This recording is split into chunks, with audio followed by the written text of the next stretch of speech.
এখন আমি আপনাদেরকে দেবো স্বামী বশীকরণের মহামন্ত্র। অর্থাৎ স্বামী আপনার কথায় পা চাটবে, আপনার গোলাম হয়ে যাবে স্বামী এক কথায়। আপনি যেটা অর্ডার করবেন সেটাই।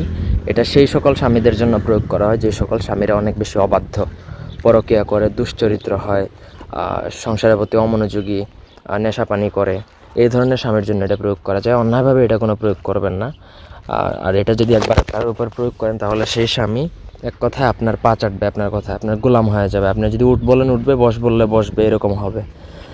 এটা একদম শতভাগ পরীক্ষিত। প্রথম থেকে ভিডিওটা শেষ পর্যন্ত দেখবেন। আমার চ্যানেলটা সাবস্ক্রাইব করবেন। ব্যক্তিগত যে কোনো কাজের জন্য স্ক্রিনে দেওয়া নাম্বারে সরাসরি ফোনে বা হোয়াটসঅ্যাপে যোগাযোগ করে যে কোনো কাজ করাতে পারবেন, দেশে বা দেশের বাইরে থেকে। মন্ত্র বলে দিচ্ছি, ওম প্রতি বশীকরণায় কুরু কুরু সাহা। এটা প্রথমত যে কোনো পূর্ণিমা বা অমাবস্যাতে আপনাকে 108 বার জপ করে মুখস্থ করে নিতে হবে। তারপর প্রয়োগ করতে পারবেন শুধুমাত্র অমাবস্যায়। অমাবস্যার রাতে আপনাকে স্বামীর ব্যবহৃত কাপড়ের উপর এই মন্ত্রটা লিখতে হবে, এই জাফরান কালি দ্বারা অথবা গুরুচন কালি দ্বারা, অন্য কোনো কালি দ্বারা লেখা যায় না। লেখা শেষে আপনি আপনার স্বামীর নাম 3 বার মনে মনে উচ্চারণ করে এই মন্ত্রটা 108 বার পরে 108টা ফু দিবেন।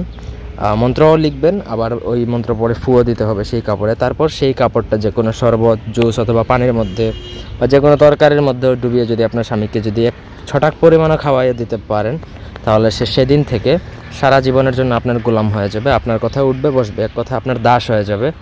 আপনি সেইভাবেই, তবে এটা অন্যায়ভাবে প্রয়োগ করবেন না। স্বামীর দাস বানাতে হবে এমন কোনো কথা না। আপনার কার্যসিদ্ধি হলেই হলো, আপনার কথা শুনলেই হলো, সংসারের প্রতি মনোযোগী বা ভালো হয়ে গেলেই হলো। তো আশা করি বুঝতে পারছেন। এই ছিল আজকের ভিডিও। ধন্যবাদ সবাইকে আমাদের সাথে থাকার জন্য। আল্লাহ হাফেজ।